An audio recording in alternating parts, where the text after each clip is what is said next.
Yadagirigutta road విస్తరణలో భాగంగా షాపులు మరియు ఇల్లు కోల్పోయిన వారికి ప్రభుత్వం నూతనంగా నిర్మించి ఇచ్చిన వాణిజ్య సముదాయాలలో ఆలేరు ఎమ్మెల్యే ప్రభుత్వ whip Beerla Ilaiah ribbon cut చేసి ఒక షాపును ప్రారంభించారు.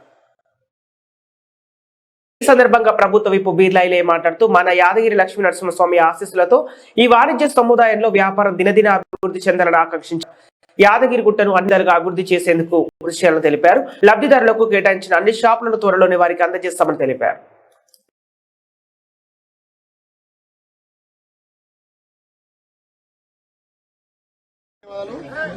ఈరోజు సీసీ రోడ్లు, అంగన్వాడీ బిల్డింగ్, అదేవిధంగా ఇంకా గ్రామ సమస్యల మీద స్కూల్ కాంపౌండ్ కూడా, ప్రైమరీ స్కూల్ బిల్డింగ్ తో పాటు ఇంకా ఏమున్నా అంగన్వాడీ వాళ్ళు ఇచ్చిందనే చెప్పిన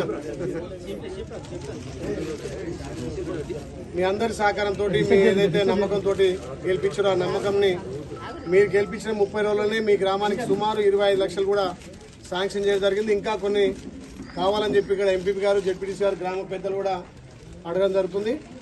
దానికి ఏదున్నా ప్రభుత్వం నుంచి ఎక్కువ నిధులు ఈ గ్రామానికి మంజూరు చేస్తాయి. ఎందుకంటే ఈ గ్రామంలో అత్యధిక మెజారిటీ గ్రామం మీది కాబట్టి ఖచ్చితంగా ఈ గ్రామాన్ని అన్ని విధాలు అభివృద్ధి చేస్తారని మాటిస్తూ, ఏదైతే ఎలక్షన్ల ముందు మీకు తల్లి సోనియం ఇచ్చినటువంటి అభయస్థం 6 గ్యారెంటీలలో కూడా 5 గ్యారెంటీలు ఇంప్లిమెంట్ చేసినాం.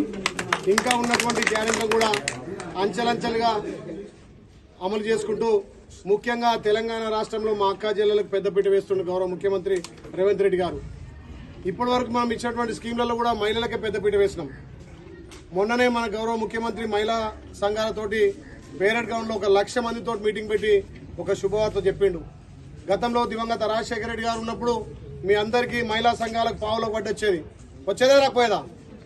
కేసీఆర్ వచ్చిన తర్వాత 9 ఏళ్ళు మనం కట్టిన వడ్డీ కూడా ఆయన దగ్గరనే పెట్టుకుని తప్ప మనకు వడ్డీ రిటర్న్ తిరిగి రాలే.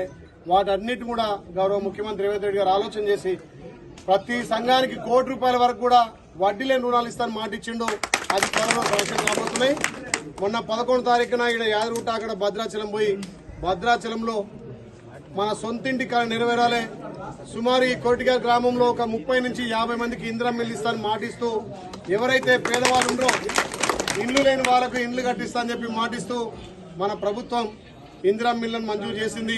మన ఆలేరు నియోజకవర్గానికి సుమారు 3,500 ఇండ్లు ఇప్పటికే మనకు మంజూరైనాయి.